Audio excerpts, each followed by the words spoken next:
Hi കൂട്ടുകാരെ, ഇന്ന് ഇങ്ങനെ ഒരു തട്ടിക്കോട്ട് ദോശയാണ് ചെയ്യുന്നത്.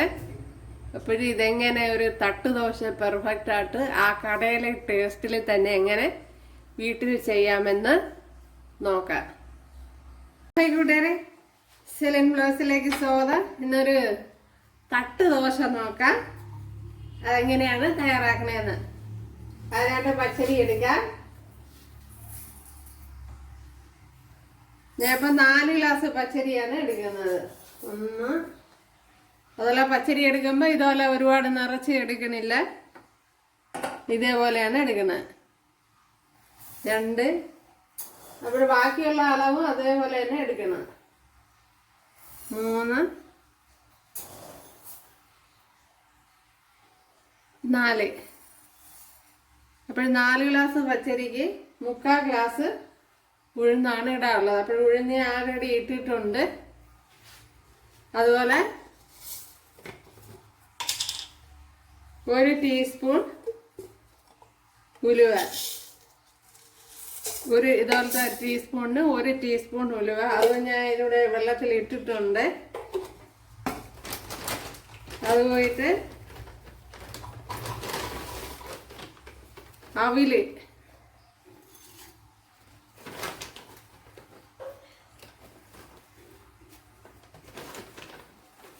ഇതേപോലെ 1 ഗ്ലാസ് അവിലും ഇടണം. അപ്പോഴേ അത് വെളുത്ത അവില അല്ലാത്ത മട്ട അരിയുടെ അവലായാലും കുഴപ്പമില്ല. അപ്പം ഞാൻ അതെല്ലാം രാവിലെ തന്നെ വെള്ളത്തിൽ ഇട്ടിട്ടുണ്ട്, കഴുകി വൃത്തിയാക്കി ഇട്ടിട്ടുണ്ട്. അതിൽ പച്ചരിയും കഴുകി ഇട്ടിട്ടുണ്ട്.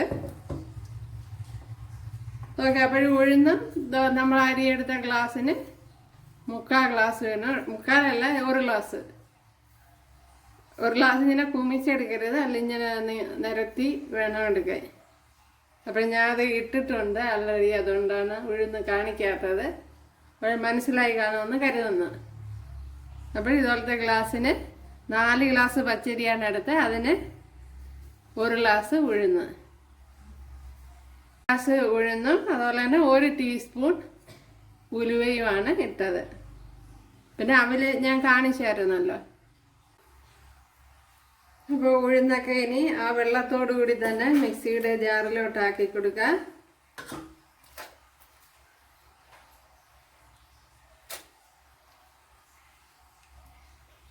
ഇതിപ്പം കുറേ നേരം കൊണ്ട് വെള്ളത്തിൽ കിടന്നതാണ്. അപ്പോഴേ അവലൊക്കെ നല്ലോണം കുതിർന്നങ്ങ് പോയി.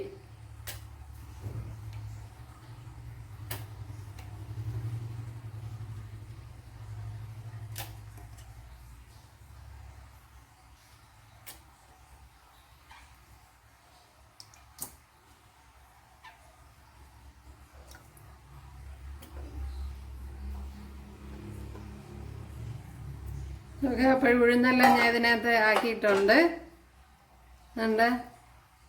അപ്പോൾ ഇതുപോലത്തെ ഗ്ലാസ്സിന് 1 ഗ്ലാസ് ഉഴുന്നാണ് എടുത്തിരിക്കുന്നത്, 4 ഗ്ലാസ് പച്ചരി. പിന്നെ അതാണ്ട് ഉലുവ 1 ടേബിൾ സ്പൂൺ, 1 ടീസ്പൂൺ ഉലുവ എടുത്തിട്ടുണ്ട്. 1 ടീസ്പൂണാണ് ഉലുവ എടുത്തിരിക്കുന്നത്. അതേപോലെ 1 ഗ്ലാസ് ചോറൂടെ എടുത്തിട്ടുണ്ട്. ഞാൻ കുമിച്ചൊന്നും എടുത്തിട്ടില്ല, ഇങ്ങനെയാണ് എടുത്തിരിക്കുന്നത്. അത് ശ്രദ്ധിക്കണം, അത് ഇട്ട് കൊടുക്കുക. ഇതിനെ ഇനിയൊന്ന് അരച്ചെടുക്കാം. ഞാനിവിടെ അരച്ചെടുത്തോണ്ട് വന്നിട്ടുണ്ട്. അപ്പോൾ നല്ല ഹൈറ്റുള്ള ഒരു പാത്രത്തിൽ വേണം ഒഴിച്ച് വയ്ക്കാൻ, അല്ലെങ്കിൽ ഇത് പുളിച്ച് കളയും. ഒന്നാമതെ വേനൽ സമയമാണല്ലോ. ഇനി അരി വാരി ഇട്ട് കൊടുക്കുക. അപ്പോൾ ഉഴുന്നും ഉലുവയും അവലും ഇട്ടിരുന്ന വെള്ളം ചേർത്താണ് അരയ്ക്കുന്നത്. പക്ഷെ അരി ഇട്ടിരിക്കുന്ന വെള്ളം എടുക്കാറില്ല, അതെടുക്കാൻ പാടില്ല.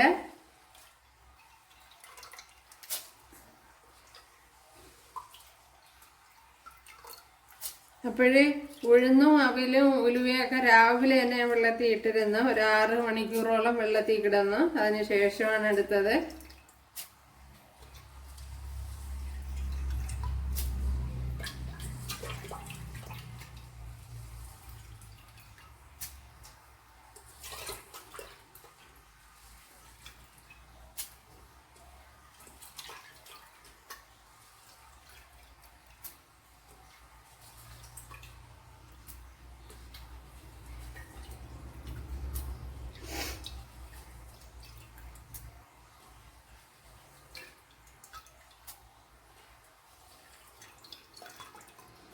അപ്പോഴേ അരിയെല്ലാം ഇവിടെ ഇട്ട് കൊടുത്തിട്ടുണ്ട്.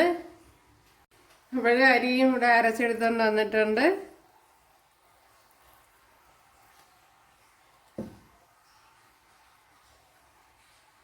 അപ്പോഴേ ഇതൊന്ന് ഫൈനായിട്ട് കൈയിട്ടൊന്ന് കലക്കിയെടുക്കുക. അപ്പോൾ രണ്ട് സെപ്പറേറ്റ് ആണല്ലോ നമ്മൾ അരച്ചെടുത്തത്, ഉഴുന്നും അരിയും. അതുകൊണ്ട് തന്നെ കൈയിട്ട് നല്ല ഫൈനായിട്ടൊന്ന് കലക്കി കൊടുക്കണം.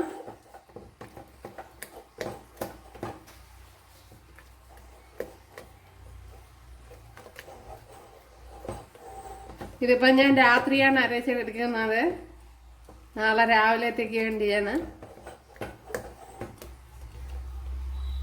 അപ്പോഴും മാവ് ഒഴിച്ചേക്കുന്ന പാത്രം പ്രത്യേകം ശ്രദ്ധിക്കണം. അപ്പോഴേ ആദ്യമായിട്ടൊക്കെ ചെയ്യുന്നവർക്ക് ചിലപ്പോൾ അറിഞ്ഞുകൂടായിരിക്കും. അപ്പോൾ രാവിലെ എണീറ്റ് വരുമ്പോൾ മാവെല്ലാം തറയിൽ കിടക്കും. അതുകൊണ്ട് തന്നെ നല്ല കുഴിവുള്ള പാത്രത്തിൽ മാവ് ഒഴിച്ചു വയ്ക്കണം. അപ്പോൾ എനിക്കങ്ങനെ വന്നിട്ടുണ്ട്. എന്നാൽ അത് ചൂട് കൂടുതലാണല്ലോ, അതുകൊണ്ട് പെട്ടെന്ന് പുളിക്കും.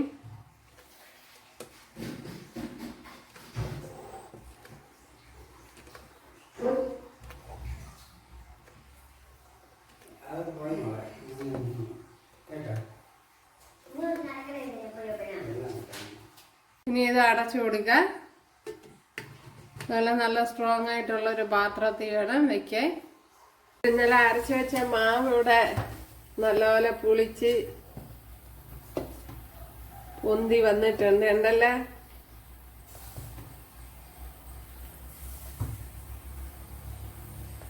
നല്ല പെർഫെക്റ്റ് ആയിട്ട് വന്നിട്ടുണ്ട്.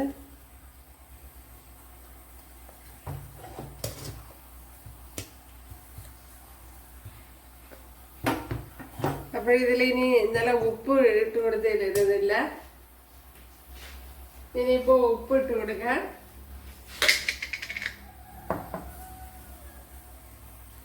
ഒരു ടീസ്പൂൺ ഉപ്പ് ഇട്ട് കൊടുക്കുക.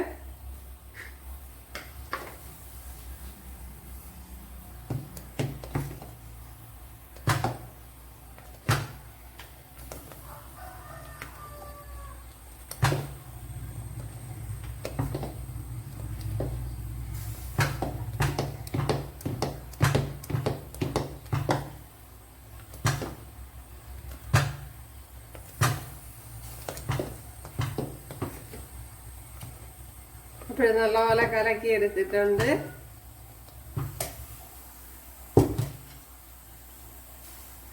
നമ്മുടെ മാവ് ഇവിടെ കോരി ഒഴിച്ചിട്ടുണ്ട്.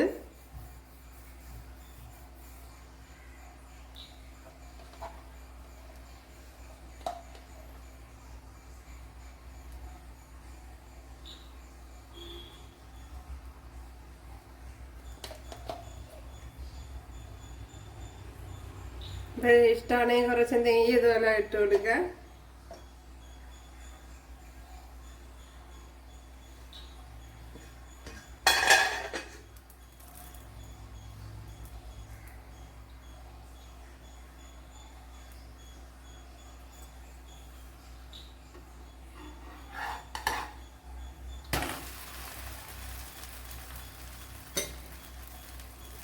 നെയ്യ ഓയിൽ ഇട്ട് കൊടുക്കുന്നത് നല്ലതാണ്.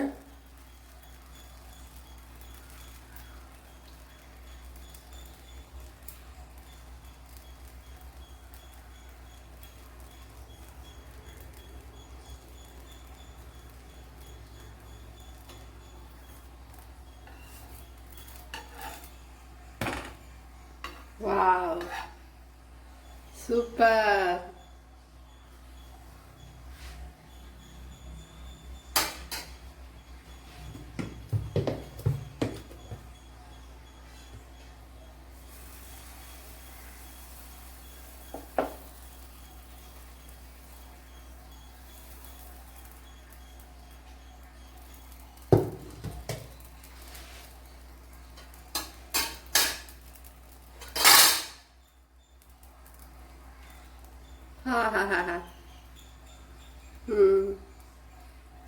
നല്ല പെർഫെക്റ്റ് ആയിട്ട് വന്നിട്ടുണ്ട്. ഇതിൻ്റെ കൂടെ ഒരു ചമ്മന്തി കറിയും കൂടെ വെച്ചിട്ടുണ്ട്. അതിൻ്റെ വീഡിയോ എടുത്തിട്ടില്ല. അതും കൂടെ കൂട്ടി കഴിക്കാൻ എന്താ ടേസ്റ്റായിരിക്കും.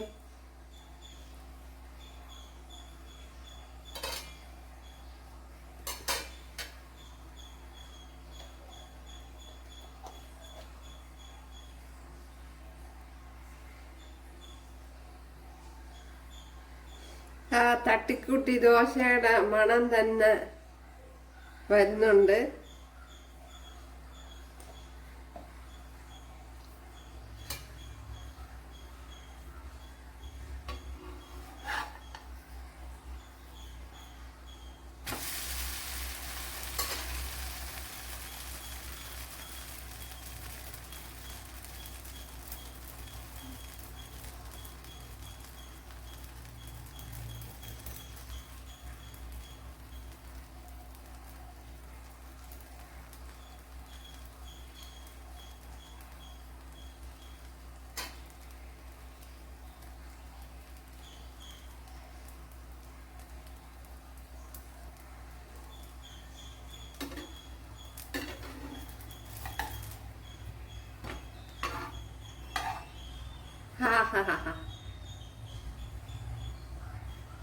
സൂപ്പർ. ഇതിപ്പോ നോൺ സ്റ്റിക്ക് ആയതുകൊണ്ടാണ് ഞാൻ ഓയിൽ തേച്ച് കൊടുക്കാത്തത്. അപ്പൊ നോൺ സ്റ്റിക്കിൽ ഓയിൽ തേച്ച് കൊടുത്താൽ മാവൊഴിക്കാൻ പാടായിരിക്കും, ഉരുണ്ടു പോകും. അപ്പോഴല്ലാത്ത ഇരുമ്പിന്റെ ദോശക്കല്ലൊക്കെ ആണെങ്കിൽ ഓയിൽ തേച്ച് കൊടുക്കണം.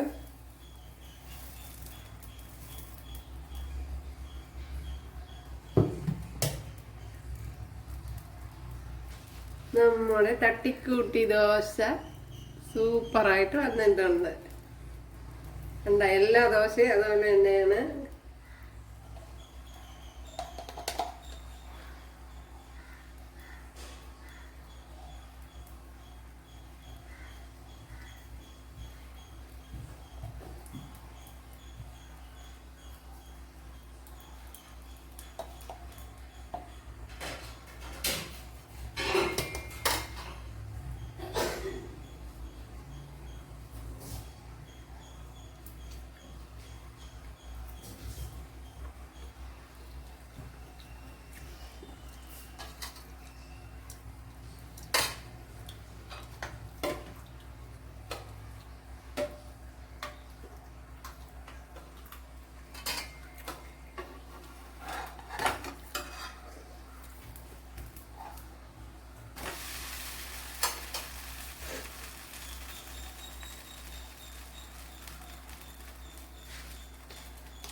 ഇതുപോലെ മാവ് കലക്കുക, കോരി ഒഴിക്കുക.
ആർക്കും ഈ അളവ് വെച്ച് ഈസി ആയിട്ട് ചെയ്തെടുക്കാം.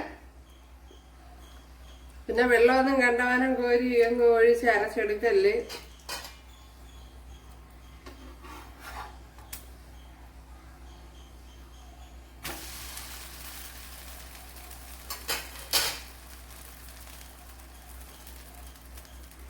ഈ അളവ് ഫോളോ ചെയ്താൽ മതി.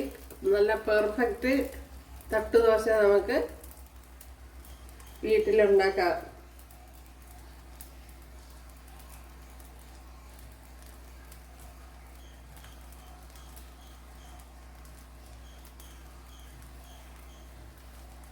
അതുപോലെ ഇത്രയും അളവ് ഇട്ട ഒരു 2 ദിവസം 4 പേരുള്ള വീട്ടിൽ 2 ദിവസത്തേക്ക് എടുക്കാം.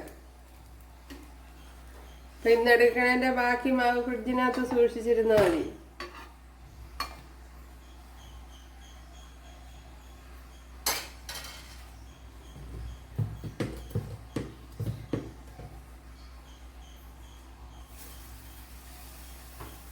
അതുപോലെ ബാക്കി നമ്മളല്ലാത്ത ദോശ ഉണ്ടാക്കുന്ന പോലെ ഒരുപാടങ്ങ് പരത്തരുത്. കുറച്ചൊന്ന് റൗണ്ടാക്കി കൊടുത്താൽ മതി.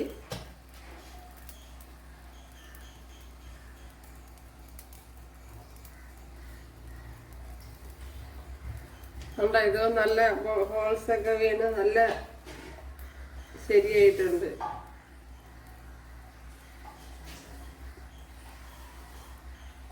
ഇപ്പോൾ നെയ്യോ ഓയിലോ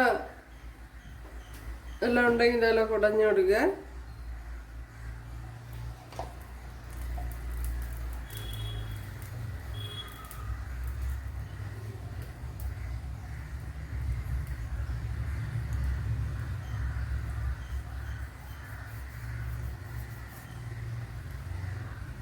കണ്ടല്ലോ നല്ല പെർഫെക്റ്റ് ആയിട്ട് വന്നിട്ടുണ്ട്. ഈ അളവ് ചെയ്താൽ മതി.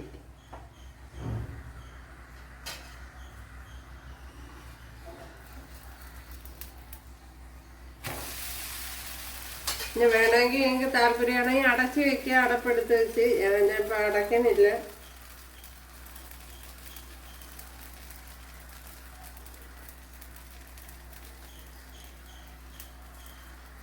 ഓക്കെ, അപ്പോഴിനി ബാക്കിയുള്ളതൊക്കെ ചുട്ടെടുത്തോട്ടെ.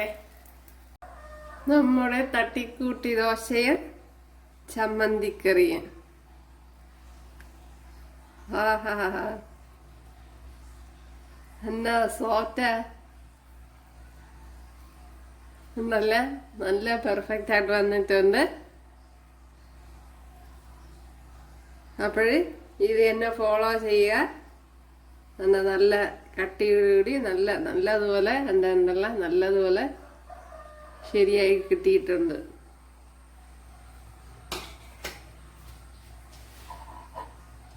അപ്പോഴെല്ലാവരും ചെയ്ത് നോക്കുക. ഇഷ്ടമായാൽ സബ്സ്ക്രൈബ് ചെയ്യുക.